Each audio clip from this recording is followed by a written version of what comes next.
Good morning. गुमक्कड brothers या आपल्या YouTube चॅनलवरती तुम्हाला सर्वांचं पुन्हा एकदा स्वागत. आज आपण एका चाललोय मॉर्निंग ट्रिपला. कुठे चाललोय? मुंबईपासून 75 किलोमीटर लांब आणि आपल्या घरापासून 50 किलोमीटर लांब असलेल्या एका जागृत देवीचं स्थान आहे, ते बघायला चाललोय. किती लांब आहे, कसा प्रवास आहे, हा आपल्याला वाटेत सांगूच. तर चला, आपला आजचा प्रवास आपण सुरू करूया.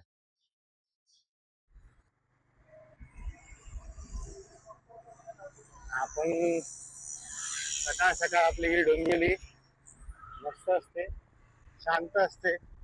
आणि हा डोंबिवली स्टेशनला जाण्याचा रस्ता आहे महाडपड्याचा. हे वाजले सकाळचे 6. काळोख अजून आहे. उजेड तिथे तितका झालाय. 6:30 नंतर उजेड होतो नॉर्मली. आपल्याला नाशिक हायवे पकडायचा आहे. नाशिक हायवे आपण चाललोय आज नाशिक साईडला. पहिला आम्ही गेलो होतो बऱ्याच वर्षापूर्वी. त्यावेळी लहान होतो म्हणून तितकं काय माहिती नव्हतं. ही बाईक घेतल्यानंतर आपण पहिल्यांदा चाललोय. बघूया तिकडे कसा आपला एक्सपिरियन्स आहे, रस्ता कसा आहे. आता आपण इकडनं आलो हे स्टेशनच्या रस्त्याला. उपरचा ब्रिज लॉकडाऊन मध्ये बनवलाय आम्ही. डोंबिवलीसाठी एक चांगली गोष्ट झाली ती म्हणजे मानकोली म्हणून एक रस्ता आहे. आता नवीन नवीन 1-1.5 वर्षापासून तो रस्ता चालू झालाय. अतिशय उत्तम रस्ता आहे आणि डोंबिवलीतून ठाण्याला जायसाठी फार कमी वेळ लागतो.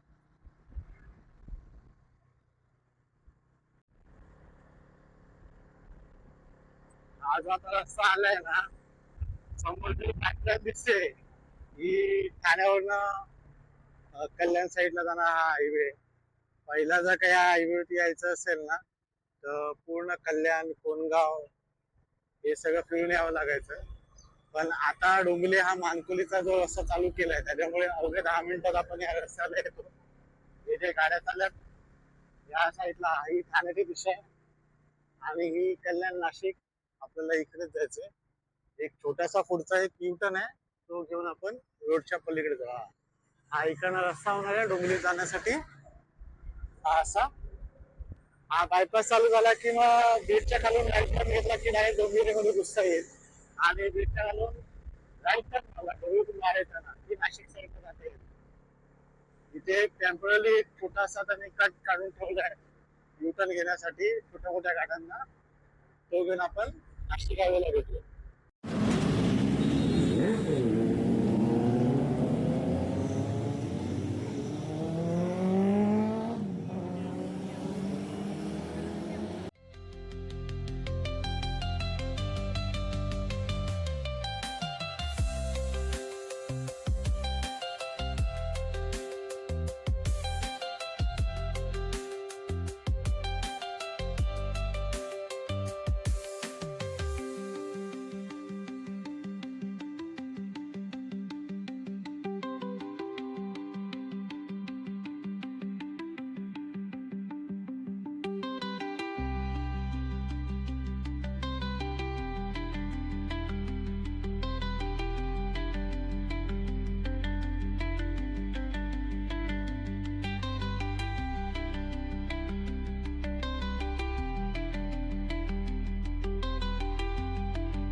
भिवंडी वाड्याचं सर्कल आलाय.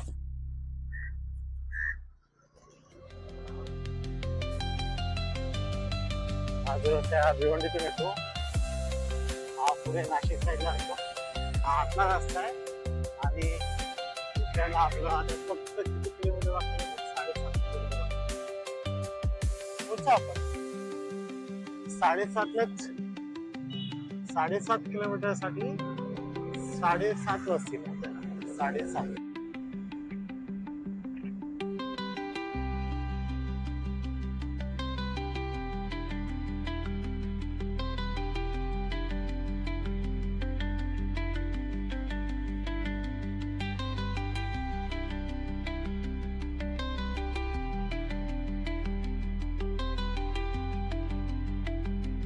वज्रेश्वरी मातेचं मंदिर.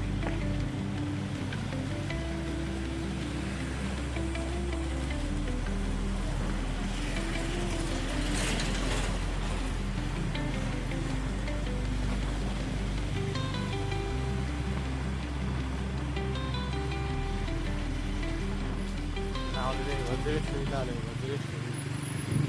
हॅलो. सकाळी जर सांगितलं की कुठे चाललोय आपण फिरायला, कुठे चाललोय फिरायला, तर आपण आलो आहोत वज्रेश्वरी टेम्पल बघायला, वज्रेश्वरी आईचं देऊळ बघायला. आज संडे आहे. डोंबिवली पासून 50 किलोमीटर अंतरावरतीच होतं. मग म्हटलं होतं वाटेमध्ये सांगेन, पण वाटेमध्ये काय व्यवस्थित रस्ता पण नव्हता. हायवे आहे, थोडस रिस्क होतं. म्हणजे वातावरण तसं झालेलं की तुम्हाला काय सांगणार. म्हणून आता इथे देवळाजवळ पोहोचलोय. आता जाऊया, दर्शन घेऊया. वज्रेश्वरी मातेचं मंदिर हे का वज्रेश्वरीला म्हणतात, हिचं स्थापना कशी झाली, हिची गोष्ट तुम्हाला माहिती आहे का? चला आपण जाणून घेऊ. पुरातन काळामध्ये कलिकुट नावाचा राक्षस इथे खूप उधम वाचवत होता. लोकांना मारणं, ऋषीमुनींचा खून करणं हे त्याचं दिनचर्या झाली होती. त्याचा हाच अत्याचार थांबवण्यासाठी इंद्रदेवाने स्वतः त्याच्यासोबत युद्ध केलं. मात्र इंद्रदेवांवरती देखील तो भारी पडला. शेवटी इंद्रदेवाने आपला सगळ्यात ताकदवर अस्त्र वज्र, ज्याचं नाव आहे, त्यांनी वज्राचा प्रहार या कलिकुट राक्षसावरती केला. पण कलिकुट राक्षसाला ब्रह्मदेवाचं वरदान मिळाल्यामुळे तो अधिक शक्तिशाली झाला होता. त्याने ह्या वज्राचे तुकडे केले. वज्र जसं जमिनीवरती पडलं, त्याच्यातून एका देवीची उत्पत्ती झाली आणि ह्याच देवीने आपल्या 2 साथीदारांसोबत, म्हणजेच कालकाई देवी आणि रेणुका देवी, या तिन्ही देवींनी मिळून या कलिकुट राक्षसाचा वध केला आणि ह्याच जमिनीमध्ये त्याला काढलं. हजारो वर्षांतर भारतावरती राज्य करण्यासाठी इंग्रज आले. इंग्रजांनी वसईचा किल्ला आपल्या कब्जात घेतला. याच किल्ल्याला इंग्रजांच्या तावडीतून सोडवण्यासाठी बाजीराव पेशवे यांचा बारका भाऊ चिमाजी अप्पा यांनी इथे देवीला साकडं घातलं की जर मी इंग्रजांकडनं वसईचा किल्ला परत जिंकला तर मी इथे तुझं खूप मोठं मंदिर बांधेन. देवीला बोलल्याचा नवाज फळाला आला. चिमाजी अप्पा यांनी पोर्तुगीजांकडनं वसईचा किल्ला पुन्हा जिंकला. किल्ला जिंकल्यानंतर चिमाजी अप्पा यांनी या मंदिराचा जीर्णोद्धार केला आणि या देवळाला एका किल्ल्याचं स्वरूप बांधून दिलं. आजही तुम्ही जर का या देवळात दर्शन करायला आलात तर मुख्य याच्या गाभाऱ्यामध्ये मध्यभागी वज्रेश्वरी आईचं मूर्ती आहे. डाव्या साईडला कालिका माता आणि उजव्या साईडला रेणुका माता. तसंच मंदिराच्या प्रवेशद्वारातील गणरायाची एकदम सुबक अशी मूर्ती त्यांनी स्थापन केली आहे. इथेच शिवमंदिर देखील आहे, जे पाहताना अतिशय प्रसन्न वाटतं. हे ठिकाण शहराच्या वर्दळीपासून दूर असल्याकारणामुळे ट्रॅकर्स आणि निसर्गप्रेमींसाठीही उत्तम जागा आहे. पावसाळ्यात येथील परिसर हिरवाईने नटलेला असतो. जवळील तानसा धरण आणि तुंगारेश्वर अभयारण्य हे देखील पाहण्यासारखे आहे. पश्चिम रेल्वेच्या विरार स्थानकावरून उतरून तिथून बस किंवा खाजगी रिक्षाने तुम्ही गणेशपुरीला जाऊ शकता. तसेच मध्य रेल्वेच्या कल्याण स्थानकावरूनही बसेची सोय उपलब्ध आहे. मुंबई अहमदाबाद हायवेवर NH48 शिरसाट फाट्यावरून गणेशपुरीकडे रस्ता जातो. जर तुम्हाला इथे शांततेमध्ये देवीचं दर्शन करायचं असेल तर सोमवार ते शुक्रवार ह्या दरम्यान तुम्ही येऊ शकता. पण सुट्टीच्या दिवशी म्हणजे शनिवार आणि रविवार या 2 दिवसात इथे प्रचंड गर्दी असते. आता आपण चाललोय गणेशपुरीला. गणेशपुरीमध्ये गरम पाण्याचे कुंड आहेत ते बघण्यासाठी. पहिला माहिती होतं की फक्त 3 कुंड आहेत. नंतर कळालं की 7 आहेत. आणि अजून थोडी माहिती केली आजूबाजूच्या लोकांना विचारून तर कळालं 7 नाही 21 आहेत.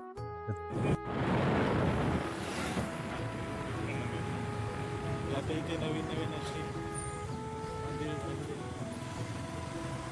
मंदिराची शोभा बघून असं वाटतं हे इस्कॉन टेम्पल असावं. कृष्णाचं गावडी मंदिर गावडी मंदिर खूप चांगलं बांधलं त्या लोकांनी. ते बंगले बिंगले पण आहे, लोकांचे फार्म हाऊसेस आहेत. गुरुदेव सिद्धपीठ म्हणून आहे, गुरुदेव सिद्धपीठ.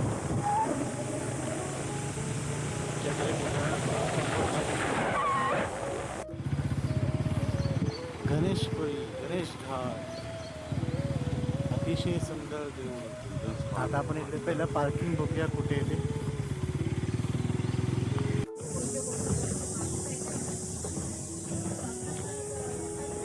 गणेशपुरी मधलं हे गरम पाण्याचे कुंड. तिकडे आम्ही आलो होतो मागच्या वेळी. तर तिथे कपडे वपडे चेंज करायला आंघोळीसाठी इथे लोक जातात भाविक. तिकडे आहे महादेव किती मस्त मंदिर बांधले ना. तिथे आतमध्ये बसायला जागा आहे. आपण जर काय नाश्त्याचं सामान घेऊन आला तिथे बसून खाऊ शकता. पहिलं असं होतं, म्हणजे मी आता झाले 21 वर्षापूर्वी इथे आलो होतो. लहान होतो त्या आई वडिलांसोबत आलो होतो. इकडे आतमध्ये ना बसायला चांगली जागा होती व्यवस्थित अशी. आणि हे आहे देऊळ.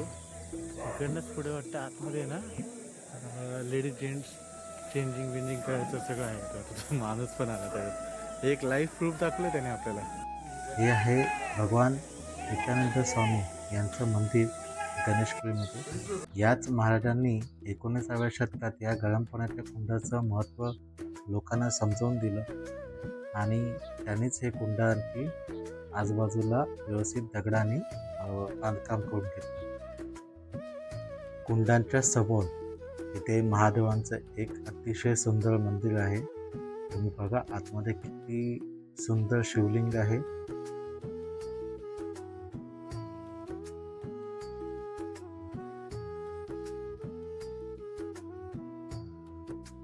इथे महादेवांचं दर्शन घेतलं की जवळच 3 गरम पाण्याची कुंड आहेत. त्याच्यामध्ये पहिल्या कुंडामध्ये अतिशय गरम पाणी असते, दुसऱ्यामध्ये थोडंसं कमी गरम, तिसऱ्यामध्ये अजून थोडं कमी असतं. असं 3 टेम्परेचर मेंटेन असलेले 3 कुंड आहेत गरम पाण्याचे.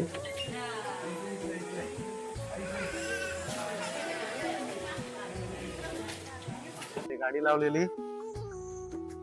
इकडे आपलं गणेश कुंड आता दिसेल मंदिर. जास्त वेळ नाही थांबलो, 5-10-15 मिनिटं थांबलो, कारण का कुंडात आंघोळ करायची नव्हती. गरम आहे आणि गरमी आहे. आपण फक्त बघायला आलो होतो. पुन्हा येऊ. जास्त काय लांब नाहीये मुंबई पासून, म्हणजे आपल्या घरापासून तर जास्त काय लांब नाही. पावसाळ्यामध्ये एकदा चक्कर मारायला येऊ. सध्या कुठेच गेलो नव्हतो ट्रिपला, म्हणून म्हणलं आता चल एक थोडीशी आपली ट्रिप करूया. अजून एका ठिकाणी कुंड आहेत, वज्रेश्वरी कुंड म्हणून आहेत. तिथे 7 कुंड आहेत. सरळ जायचं आपल्याला, सरळ जायचं. सगळे आहे ते नाश्त्याचे, पण काही टेन्शन नाही. ते खूप नाश्त्याचे दुकान वगैरे आहेत. वसई विरारवरनं यायला देखील रस्ता आहे आणि ठाण्यावरनं देखील यायला रस्ता आहे. सध्या दोन्ही रस्त्यांची कामं चालू आहेत. थोडेसे खराब आहेत. ट्रान्सपोर्टचं गणेशपुरी बस स्थानक म्हणजे एसटी वसई विरारवरनं डायरेक्ट एसट्या येतात तिथे. झाडं बघा किती मस्त मस्त आहेत. संडेला ना एका दिवसासाठी ट्रिप करायला तिथे काय हरकत नाही. म्हणजे जास्त काय हे नाही, एका दिवसामध्ये जाऊन येऊन होऊन जात. आणि मुंबई पासून थोडस बाहेर आलं की जरा मन पण शांत होतं. हे असे आवाज ऐकायला भेटतात. आता आपण जिकडनं आलो स्वामी नित्यानंद महाराजांच्या मठाचे तिथे 3 गरम पाण्याचे कुंड पाहिले. खरं तर इथे 21 गरम पाण्याच्या वेगवेगळ्या ठिकाणी कुंड आहेत आणि हे 3च आहेत जे स्वच्छ आहेत. आता आपण जिकडे चाललोय तिथे 7 कुंड आहेत नदीच्या काठाजवळ. या नदीचं नाव तानसा आहे. या नदीच्या काठाजवळ असे अनेक कुंड तयार झालेले आहेत. पण वेळेनुसार या सर्व कुंडांची अवस्था थोडीशी दुरवस्था झाली. अवस्था नाही म्हणता येणार. जर तुम्हाला तुमच्या कुटुंबासोबत इथे जायचं असेल तर मगाशी बघितलेल्या 3 कुंडांमध्येच तुम्हाला व्यवस्थित अंघोळ देखील करता येईल आणि आपल्यासोबत ज्या लेडीज असेल त्यांच्यासाठी इथे चेंजिंग रूम देखील आहेत, जिथे त्या व्यवस्थितपणे अंघोळ केल्यानंतर कपडे वगैरे चेंज करू शकतात.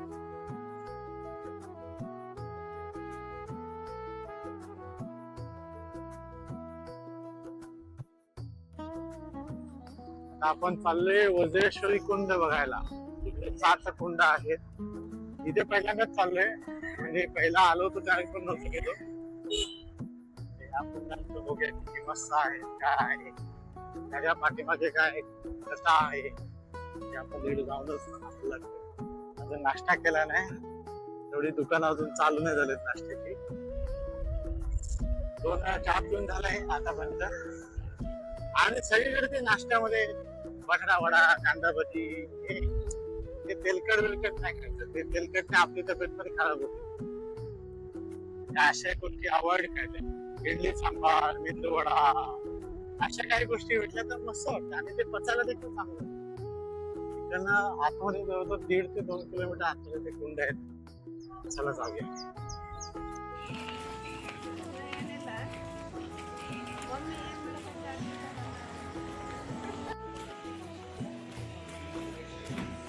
वज्रेश्वरी कुंड. अरे